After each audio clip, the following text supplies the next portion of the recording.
Excellent. Hello.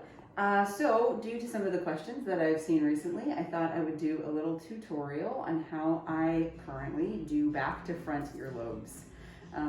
Isaiah is my model today. He's one of our delightful tattooers. I am not going to pierce him. I'm trying to reassure him of this. So you're going to see me just kind of do like dry runs and do some talking and like pointing out some of the techniques that I use to make this be like a fairly smooth experience.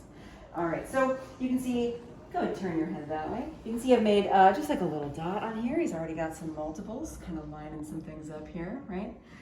And so as I start getting lined up, I'm gonna hold this with the butt of the needle, right?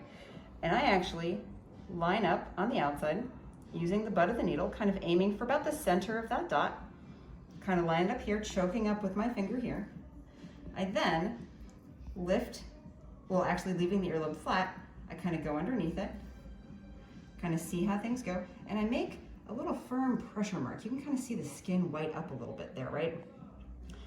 And that gives me information on length of post. It gives me information on where my fingers will need to be. And then it gives me a nice pressure mark on the back there, which, you know, it does take some practice of like, does this line up? Is it too high? Is it too low? You can kind of get a good sense for that.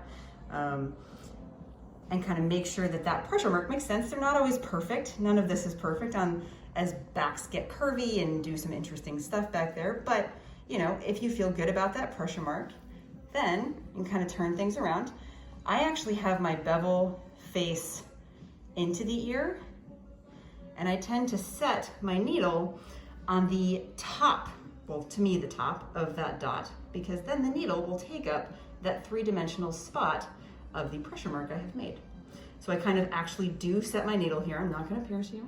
Set it, kind of get ready here. My fingers are doing kind of like this thing, because I tend to actually push with my ring finger.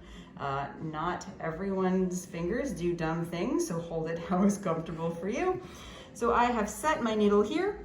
My fingers are kind of here on the top, and I'm kind of almost doing like a small spready, just to kind of make things be thinner and easier to see. So I kind of set, and then, okay, we're gonna take a nice deep breath in, and then out, and I've kind of pierced through here, right? Kind of, you can see my ring finger as it's pushing through here, right? There we go there. I've grabbed it with my left hand, reaching over. I'm gonna install my post now. I have a little snip in there to make my life a little easier. Kind of butt that right up here, and we do a little slidey. So that's in there. Snap that here. Pretend this is actually in an earlobe and not floating in space.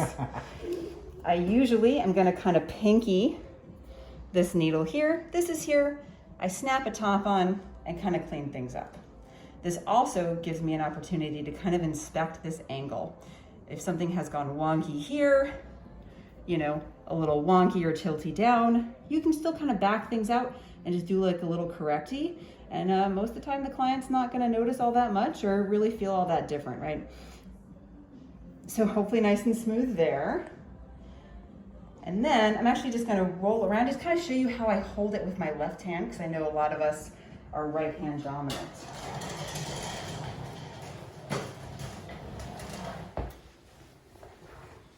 Turn your head that way for me, excellent. And so nothing is really different on this side. I do tend to go a little slower because even using my left hand for years and years and years, things are a little slower here. So I'm still just gonna measure up. I still make that little pressure mark, right? I'm still holding my needle kind of here. I still use my ring finger here to kind of press and do like a kind of outward scooping motion. Don't be afraid to go a little slower is kind of where I'm going with this. On your non-dominant hand, you can go a little slower. Most clients are not gonna notice. They'll be more upset if you have to redo something. So go slow, practice. And a lot of it is just kind of muscle memory and figuring out what's gonna work for you. Rad, cool. I hope that helps y'all. Let me know if y'all have questions. And I'll see you later.